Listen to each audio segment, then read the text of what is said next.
laughter around the dining table stopped so suddenly that even the ice cubes in the glasses seemed louder than before. A woman in a red dress stood frozen beside her chair. Across from her, another woman smiled nervously and held a bouquet of flowers she clearly wished she hadn't accepted. And at the center of it all sat Cecilia Monroe, calm, silent, watching. The strangest part wasn't that her husband's family had brought another woman into the house and introduced her as his future second wife. The strangest part was that nobody at that table seemed to realize they were sitting inside a mansion that legally belonged to Cecilia. Before the story continues, subscribe to the channel if you enjoy stories where pride meets consequences and secrets come to light at exactly the right moment. And tell us in the comments, if someone tried to replace you in your own home, what would you do? Cecilia Monroe had never been the loudest person in a room. People often mistook her silence for weakness. They made that mistake because she rarely corrected them.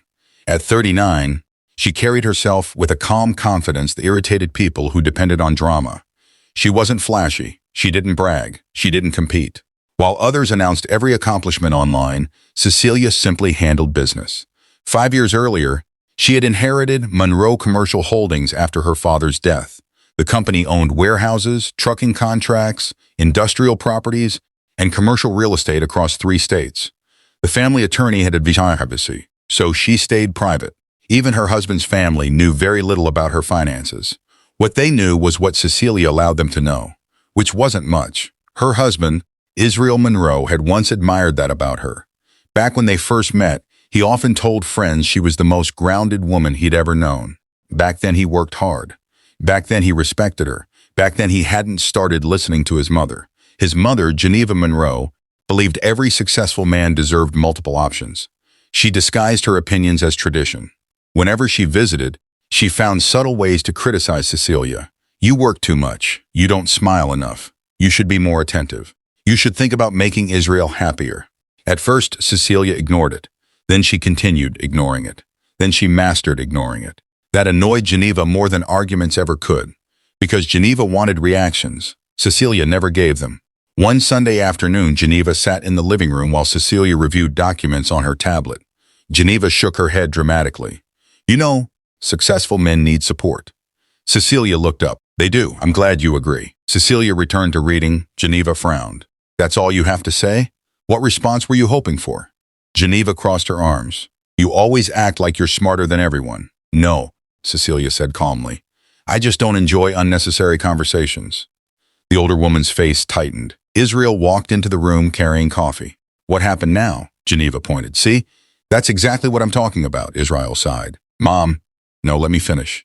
Cecilia continued reading. Geneva's voice grew sharper. Your wife doesn't know how to treat people. Israel looked at Cecilia. Cecilia looked at her tablet. That irritated him. Lately, everything about her irritated him. Her calmness, her patience, her success, her independence. Especially her independence. He couldn't explain why. Maybe because his own career had stalled. Maybe because her quiet confidence reminded him of things he hadn't accomplished. Whatever the reason, the distance between them kept growing. A few months later, Israel met Umeko Daniels. She worked at an event management company. She was 28, outgoing, energetic, the opposite of Cecilia. She laughed at everything Israel said. She admired him, praised him, made him feel important. At least that's what he believed. What Israel didn't realize was that Umeko knew very little about his real life. He carefully edited every story. According to him, he was trapped in an unhappy marriage. According to him, Cecilia didn't appreciate him. According to him, divorce was inevitable. Umeko believed every word. One evening, they sat together at an upscale restaurant.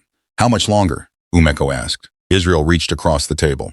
Not much longer. You promise? I do, she smiled. I just don't want to feel hidden anymore. You won't. Unfortunately for him, promises are easy when reality feels far away.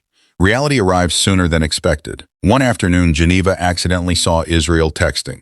Instead of being upset, she became excited. When she learned about Umeko, she practically celebrated. Finally, a woman she considered feminine enough, agreeable enough, impressionable enough. Everything Cecilia wasn't. Within weeks, Geneva was encouraging the relationship. Then she crossed a line, a dangerous line. She started introducing Umeko to relatives, as family, not as a girlfriend, as family. One cousin raised an eyebrow. What about Cecilia? Geneva waved dismissively. That situation is temporary. The cousin laughed nervously. Cecilia's still his wife. Not for long. And Cecilia knows this? Geneva smiled. She'll figure it out. The cousin immediately decided not to get involved. Smart decision. Very smart. Meanwhile, Cecilia noticed changes. Late nights, secretive phone calls, sudden business trips. She wasn't foolish, she knew. But she wasn't interested in chasing evidence. People revealed themselves eventually. All she had to do was wait. One evening, Israel arrived home after midnight. Cecilia sat in the library reading. He froze. You still awake? Apparently. You could have gone to bed. I could have. Silence followed. Israel shifted uncomfortably. Normally guilty people expect accusations. Cecilia offered none. That somehow felt worse. Finally, he spoke. You're not going to ask where I was? No. Why not? Because if you wanted me to know, you'd tell me. Israel stared. He hated how difficult it was to provoke her. I was with friends. Okay. That's it? That's it. He walked upstairs, frustrated. Behind him, Cecilia calmly turned another page. Months passed. Then Geneva decided waiting was taking too long. She wanted Cecilia gone. Not eventually, immediately. So she organized a family gathering. Officially, it was a birthday dinner. Unofficially, it was something else. Much worse. The guest list included relatives from both sides. Several family friends, Israel and Umeko. The invitation sent to Cecilia seemed normal. Nothing suspicious, which was exactly the point. On the afternoon of the dinner, Cecilia arrived wearing a simple black dress. Elegant, controlled, graceful. The kind of presence that didn't need attention to command it. People greeted her warmly. Most genuinely liked her. Geneva noticed. That annoyed her too. The dining room gradually filled. Conversations flowed. Food arrived. Everything appeared normal. Then the front door opened. Umeko entered carrying flowers.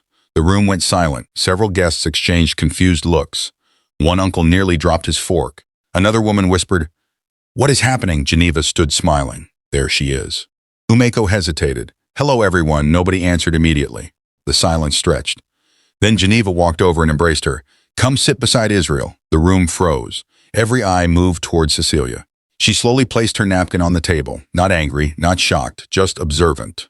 Israel cleared his throat. "Mom," Geneva ignored him. "We're all family here," a cousin muttered under his breath. "No, we're not." The atmosphere became painfully uncomfortable. Finally, Cecilia spoke. "Should someone explain?" Her voice remained calm. That somehow made everything worse. Geneva lifted her chin. "Fine." Israel looked horrified. His mother continued anyway. "Israel deserves happiness." The room collectively held its breath. Geneva pointed toward Umeko. "And this young woman makes him happy." One aunt covered her mouth. Another guest whispered, "Lord have mercy." Cecilia folded her hands. "I see." Geneva mistook that composure for surrender. Huge mistake. She pressed forward. Some women know when it's time to step aside. A few relatives looked away. Second-hand embarrassment spread through the room. Even Umeko appeared uncomfortable now. "Cecilia," Geneva continued, "you focused on business for years. Maybe it's time to accept reality." Israel finally spoke. "Mom, stop, no. Enough, no." Geneva looked directly at Cecilia. "My son deserves a wife who puts him first." The room became so quiet people could hear the air conditioning. Cecilia studied every face. Israel, Geneva, Umeko, the relatives. Then she smiled, a small smile, the kind that made several people suddenly nervous. Because it wasn't the smile of someone defeated. It was the smile of someone who knew something others didn't. Geneva noticed it too. "What are you smiling about?" Cecilia stood, gracefully, slowly, completely composed. Then she looked at Umeko. "How long have you known my husband?" Umeko swallowed. "About 8 months. And what exactly has he told you about our marriage?" Israel's face lost color. Geneva's confidence wavered slightly. For the first time that evening, control began slipping from their hands. And Cecilia wasn't even trying yet. She was simply asking questions. The most dangerous questions are often the calm ones. Because answers have consequences. And before the night ended, everyone at that table would discover that the woman they were trying to replace wasn't merely Israel's wife. She was the owner of nearly everything they believed belonged to him. But Cecilia wasn't ready to reveal that, not yet. First, she wanted them to keep talking. Sometimes people build their own downfall when nobody interrupts them. Nobody spoke for several seconds. The tension hanging over the dining room felt heavy enough to touch. Umeko shifted uneasily in her chair. She had expected awkwardness, maybe anger, maybe tears. What she hadn't expected was Cecilia's calmness. The woman looked less like a wife being humiliated and more like someone reviewing a business proposal she already knew would fail. Cecilia's eyes remained fixed on Umeko. 8 months? She asked. Umeko nodded. Yes. And during those 8 months, what exactly did Israel tell you? Israel immediately stood. That's enough. Cecilia glanced at him. No. I think it's a fair question. Geneva rolled her eyes. Oh, for goodness sake. But Umeko answered anyway. He told me the marriage was over. A few relatives exchanged looks. Cecilia nodded. Anything else? He said you two were only together on paper. Another nod. He said you barely spoke. Several people at the table looked directly at Israel. Umeko continued.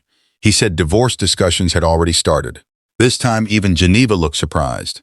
Apparently that detail had never actually happened. Cecilia slowly turned toward Israel. Divorce discussions? Israel looked away. Nobody needed further clarification. His silence answered the question. The room grew increasingly uncomfortable. One uncle quietly pushed his chair back. He suddenly wanted no part of what was happening. Cecilia looked back at Umeko. Did he tell you anything about our finances? Israel's stomach tightened. Umeko shook her head. No. Nothing? No. Cecilia smiled politely. I thought so. Geneva leaned forward. What does money have to do with any of this?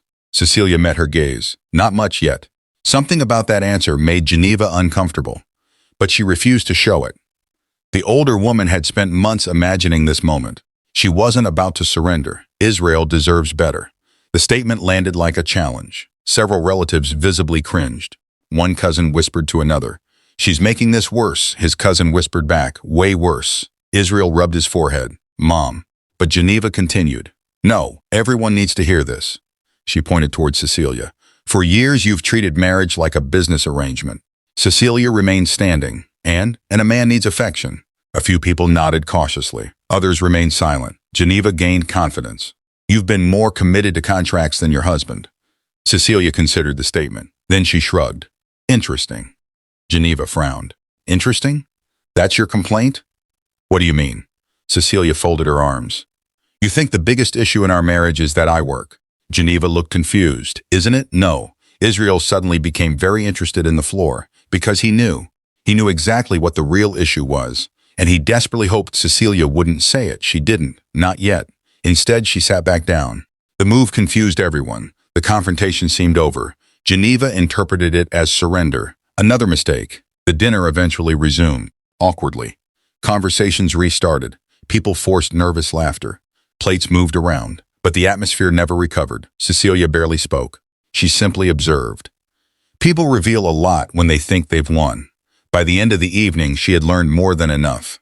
After the guests left, Israel followed her into the library. She was reading again, as if nothing unusual had happened. You're not going to say anything? She looked up. About what? You know exactly what. The dinner? Yes. What would you like me to say? Israel stared. He hated that question, because he didn't actually know. Part of him wanted anger. Part of him wanted shouting. Something emotional. Something that would make him feel justified. Instead, he got calmness. Again. Cecilia, what? Aren't you upset? She closed her book. Finally, a reaction. But it wasn't the reaction he expected. I'm disappointed. The words landed harder than yelling. Israel swallowed. That's it? No. She stood, and I'm embarrassed for everyone involved. Then she walked upstairs, leaving him alone. For the first time all evening, Israel felt something unpleasant creeping into his chest. Not guilt, not exactly, fear. The following weeks changed everything. Geneva became bolder. She interpreted Cecilia's silence as weakness. She began openly discussing Umeko around family members. At church, at gatherings, at birthday parties. Anywhere people would listen. The story evolved each time. Soon she was describing Cecilia as cold, detached, uninterested. Soon after that, she started describing Umeko as Israel's future wife. A dangerous assumption. One Sunday afternoon, Geneva hosted lunch for relatives. Umeko attended, Israel attended, several cousins attended. The conversation eventually turned toward the future. Geneva smiled brightly. When Israel settles everything, they'll probably move into the house. Umeko smiled. The house is beautiful. It certainly is. Israel suddenly stopped eating. One cousin looked confused. Move into what house? The mansion. The cousin blinked. Which mansion? Geneva laughed. The Monroe house. The cousin nearly choked on his drink. Unlike Geneva, he actually knew a few details. Not all, but enough. Cecilia's house? The room became quiet. Israel's house. The cousin looked at Israel. Israel looked away. That told him everything. Oh, another cousin spoke up. Wait, isn't that property in Cecilia's name? Geneva waved dismissively. That doesn't matter. Several relatives exchanged worried looks. Actually, it mattered quite a lot. Geneva simply didn't understand how much. Meanwhile, Cecilia continued her normal routine. Business meetings, property acquisitions, board reviews, investment evaluations. Life moved forward. The drama at home barely interrupted her schedule. One Tuesday morning, she sat inside a conference room overlooking downtown. Across from her sat Gabriel Lawson, the family's longtime attorney. Gabriel had represented her father, then her company, then her personal interests. He knew everything, and he meant everything. The man adjusted his glasses. "How are things?" Etta smiled. "Entertaining." Gabriel sighed. "I've heard rumors. I'm sure you have. Are they true?" "Most of them." The attorney leaned back. "Do you intend to do anything?" "Not yet." Gabriel nodded. He wasn't surprised. Patience was Cecilia's strongest weapon. Many people mistook patience for passivity. The difference was enormous. Passive people avoid action. Patient people choose timing. Cecilia always chose timing. Gabriel opened a folder. "There is one thing you should know." "What?" "Some inquiries have been made." Her eyes narrowed slightly. "What kind of inquiries?" "About ownership structures." Now she was interested. "Who?" Gabriel slid a document across the table. "Someone representing Israel." She stared at the paper, not angry. "Just curious. Interesting." "They requested information regarding marital assets." Cecilia laughed softly. "A rare occurrence." "That sounds expensive." Gabriel smiled. "It could become expensive." She closed the folder. "Keep monitoring it, of course." As she left the meeting, something became clear. Israel wasn't merely having an affair. He was planning. Planning usually means expectations. Expectations often lead to disappointment, especially when they're built on incorrect information. Across town, those expectations continued growing. Geneva and Umeko had become surprisingly close. The older woman practically treated her like a daughter. One afternoon, they sat together shopping. Geneva pointed at a luxury furniture showroom. "That would look beautiful in the house." Umeko smiled. "It really would." Neither woman noticed how many assumptions were packed into that simple conversation. The house. Not Cecilia's house. Not the Monroe property. Simply the house. As though ownership had already changed. As though legal documents adjusted themselves to match wishes. Fantasy can be comforting. Reality rarely cooperates. Weeks later, Geneva hosted another gathering. This time Cecilia declined. She had no interest. That absence became the evening's main topic. Geneva smiled triumphantly. "See, she doesn't even try anymore." A relative frowned. "Maybe because everyone keeps disrespecting her." The room grew quiet. Geneva looked offended. "Excuse me, you heard me." The relative shrugged. "Whether you like Cecilia or not, she's still Israel's wife." Geneva crossed her arms. "Not for much longer." The relative laughed. "You seem awfully confident." "I am." The woman shook her head. Confidence and facts aren't the same thing. The comment irritated Geneva deeply, because somewhere beneath her certainty, a small doubt had started forming. Not about Umeko, not about Israel, about Cecilia. The woman simply wasn't reacting normally. Most people would have exploded weeks ago. Most people would have cried, threatened, argued, done something.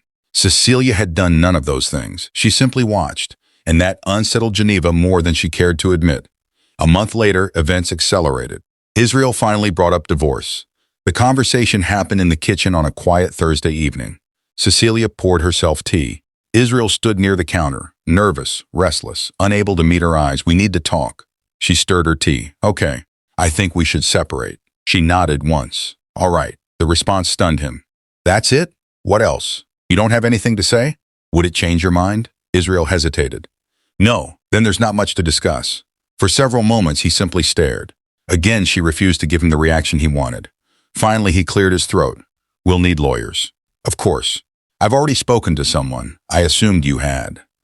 His heartbeat quickened. The conversation was moving too smoothly, almost suspiciously smoothly. "Cecilia, yes, you understand there will be asset discussions." There it was, the real conversation, at last. Cecilia slowly placed her cup down. Then she smiled, a small smile, the same smile from the dinner, the smile that made people uncomfortable. "What assets?" Israel blinked. "What do you mean? What assets are you referring to?" "Our assets." "Our assets?" "Yes." She stared at him for several seconds, long enough for uncertainty to appear, long enough for confidence to weaken. Then she said something that would replay inside his mind for weeks. "Israel, before you start counting money, make sure you know who owns it." The room went silent. His stomach tightened. Something was wrong, very wrong. But before he could ask another question, Cecilia picked up her tea and walked away, leaving him standing alone. For the first time since meeting Umeko, Israel felt genuinely nervous. Not because of the divorce, not because of the affair, Not because of his mother, because of that sentence. Make sure you know who owns it. And while he struggled to understand what she meant, Cecilia was already making arrangements. Not emotional arrangements, not revenge. Business arrangements.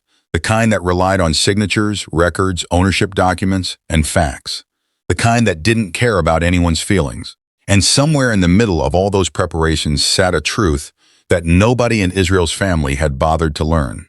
A truth so significant that when it finally surfaced, their celebration would end instantly. Because the future they had already started spending in their minds never belonged to them in the first place.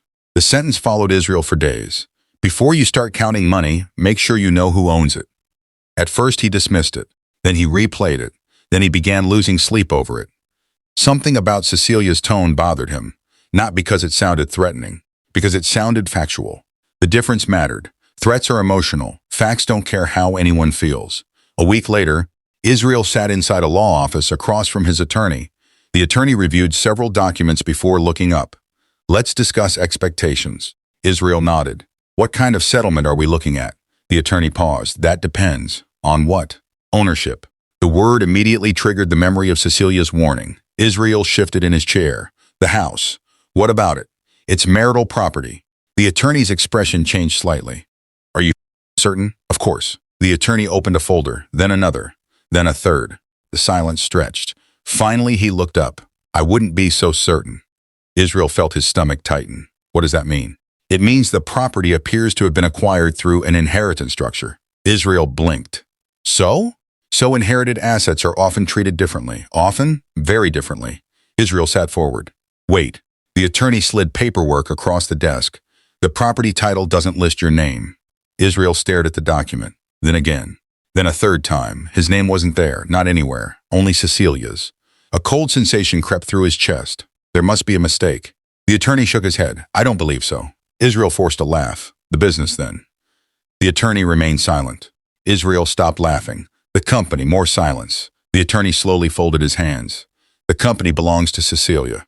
Israel's face drained of color. No. Yes. No. Israel. No. The attorney exhaled. You should prepare yourself. For the first time, genuine panic appeared. Not concern, not worry. Panic. Because a picture that had existed inside his mind for nearly a year suddenly began falling. The house, the properties, the company, the investments. Everything he assumed was shared. Everything his mother assumed was shared. Everything Umeko assumed was shared. None of it looked shared anymore. That evening he drove directly to Geneva's house. She opened the door, smiling, until she saw his face. What happened? Israel walked inside. We have a problem. Geneva frowned. What kind of problem? The house. What about it? It belongs to Cecilia.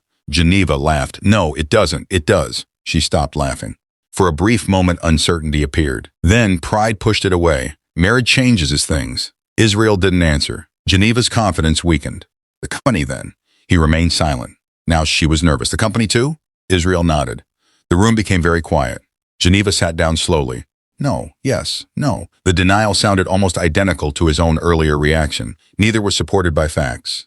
What do you mean everything belongs to her? Exactly what I said. Geneva stared ahead. Trying desperately to fit reality into the version she preferred, reality refused. A few minutes later she spoke again. There must still be money. Israel didn't answer. The silence itself became an answer. Across town, Cecilia was having dinner with Gabriel Lawson. The attorney reviewed another document. They've discovered the ownership records. She smiled. That took longer than expected. Gabriel chuckled. I thought so too.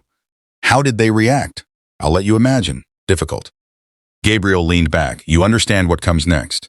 Of course. Are you ready? Cecilia looked out the restaurant window. Traffic moved steadily through the evening streets. People rushed home. Businesses closed. Life continued. It's not about being ready. What is it about? Being finished. Gabriel nodded. He understood. People often assumed revenge motivated situations like these. In Cecilia's case, they would be wrong. She wasn't interested in revenge. She was interested in closure.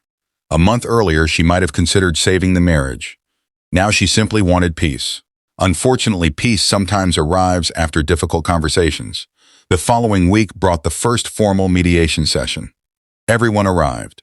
Israel, his attorney, Cecilia, Gabriel. The atmosphere remained professional, at least initially. Israel entered expecting uncertainty. Instead, he found confidence. Not his own, Cecilia's. She greeted everyone politely, took her seat, organized her documents, then waited. The mediator began. Standard introductions, procedures, guidelines, formalities. Eventually, the discussion turned toward assets. The room grew noticeably quieter. Israel's attorney cleared his throat. "We've reviewed available records." Gabriel nodded. "So have we." The mediator looked between them. "Let's proceed." For the next 30 minutes, documents moved across the table. Property records, ownership structures, investment holdings, trust arrangements, business registrations. Each document reinforced the same reality. The primary assets belonged to Cecilia. Not jointly, not partially, not indirectly, directly, completely. The mediator adjusted his glasses. "This appears relatively straightforward." Straightforward. The word sounded almost cruel. Israel felt heat rising into his face. Straightforward for everyone except him, because every page dismantled assumptions he had carried for years. The mediator continued. "The residence remains Cecilia's property." Gabriel nodded. "Correct." "The commercial holdings remain Cecilia's property." "Correct." "The inherited investment accounts remain Cecilia's property." "Correct." Every answer felt like another door closing. By the end of the session, the picture was painfully clear. The lifestyle Israel enjoyed had never actually belonged to him. He had benefited from it, lived inside it, presented it as his own. But ownership and access are not the same thing, a lesson many people learned too late. When the meeting finally ended, Israel remained seated. Everyone else stood, gathered papers, prepared to leave. Cecilia was almost at the door when he spoke. "Why didn't you tell me?" She stopped, turned, looked at him calmly. "Tell you what? That everything was yours." For several moments she simply stared. Then she answered, "You never asked." The words landed with devastating simplicity, because they were true. He never asked, he assumed, his mother assumed, Umeko assumed. Entire plans had been built on assumptions, Cecilia continued. "You spent years enjoying the benefits." Israel looked down. "You could have corrected me." "I could have. Why didn't you?" Her expression softened slightly, not with affection, with disappointment. "Because I thought you married me." The room fell silent. Nobody had a response. Not Gabriel, not the mediator, not even Israel, because there wasn't one. Cecilia picked up her briefcase, then walked out, leaving the truth behind her. And for the first time since this entire situation began, Israel fully understood what he had lost. Not money, not property, not status, something far more difficult to replace. A woman who had stood beside him when she never actually needed him. A woman who could have treated him as an accessory to her success, but never did. A woman who had offered loyalty while asking for very little in return. By the time he recognized it, the realization was useless. Because some lessons arrive after the opportunity to act on them has already disappeared. Meanwhile, another problem was approaching. A much louder problem. A problem named Geneva Monroe. Because she still hadn't accepted reality. And when she finally confronted Cecilia directly, the conversation would expose every assumption, every insult, and every scheme that had led them to this point. The confrontation was coming, and unlike the family dinner months earlier, there would be nowhere left to hide from the truth.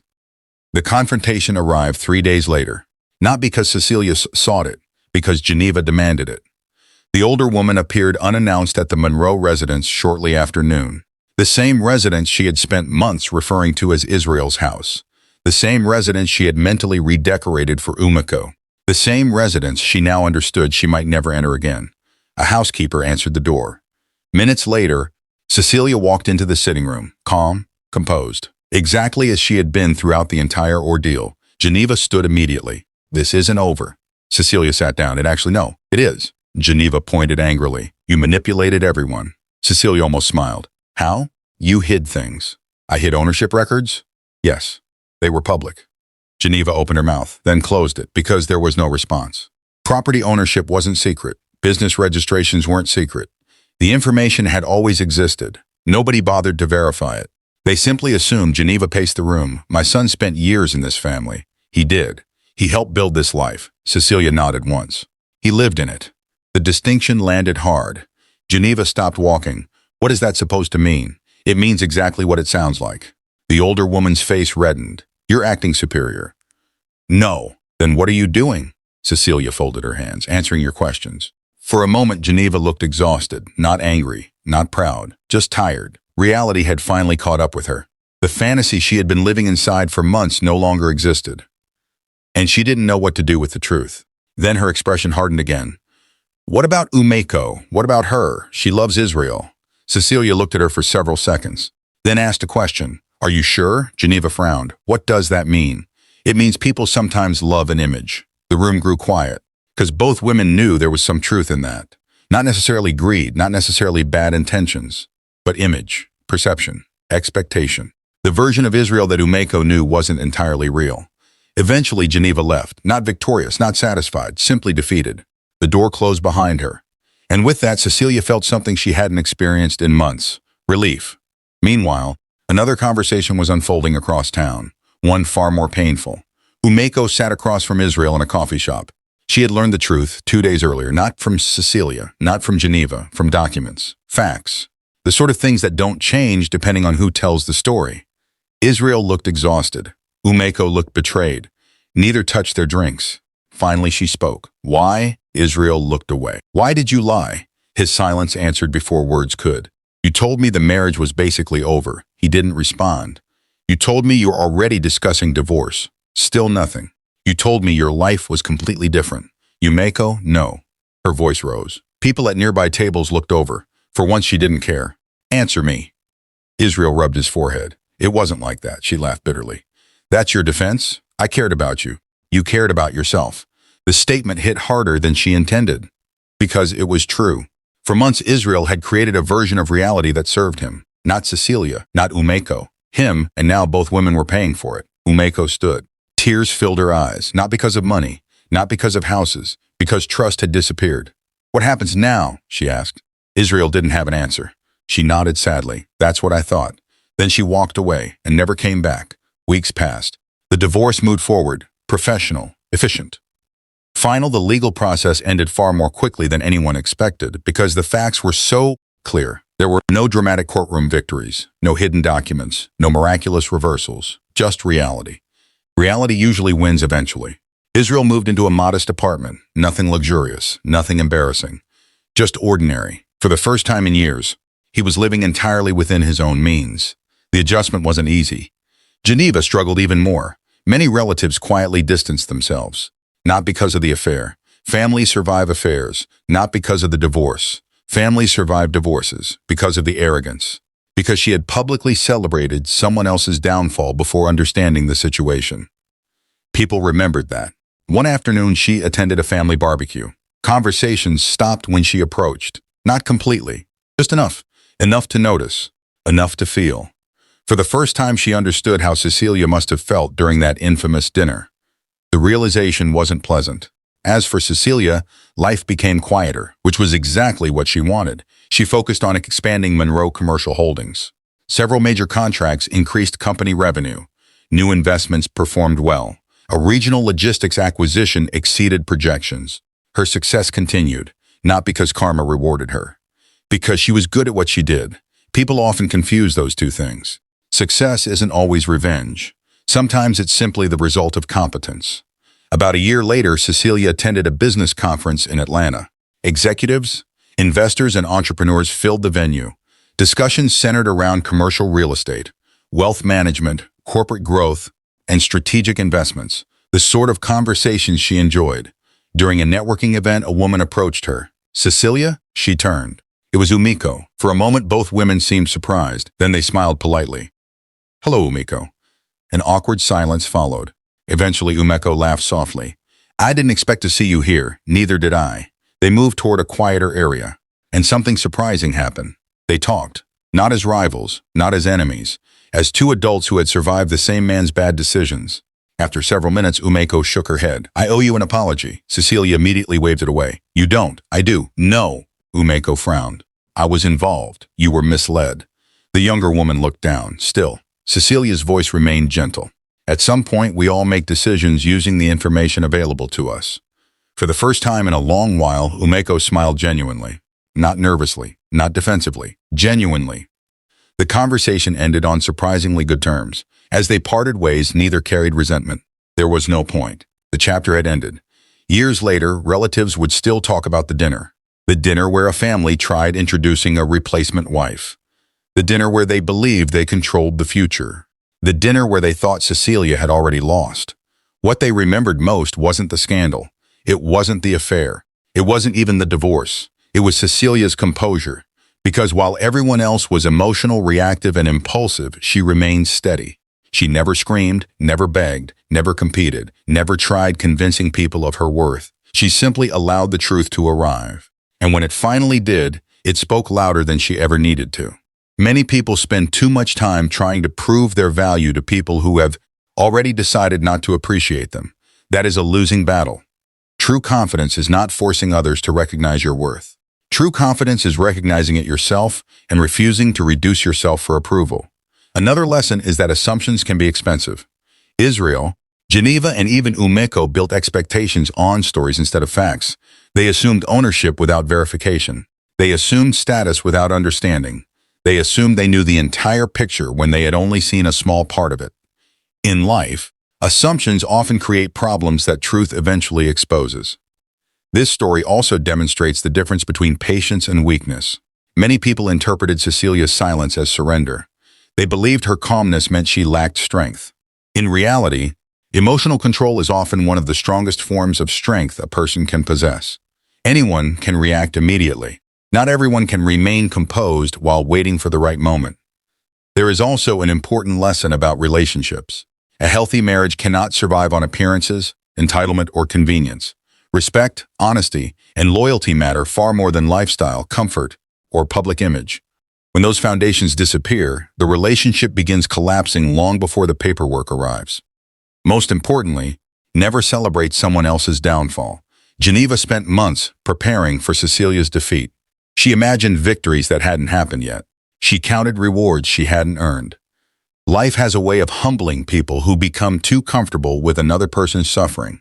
Before celebrating what you think someone has lost, make sure you understand what they actually possess. In the end, Cecilia did not win because she was wealthier. She did not win because she owned businesses or properties. She won because she maintained her dignity when others abandoned theirs. Money can be gained and lost. Houses can be bought and sold. Companies can grow and shrink. Character, however, is revealed during difficult moments. And when the truth finally arrived, character became the one asset that clearly belonged to Cecilia and could never be taken away.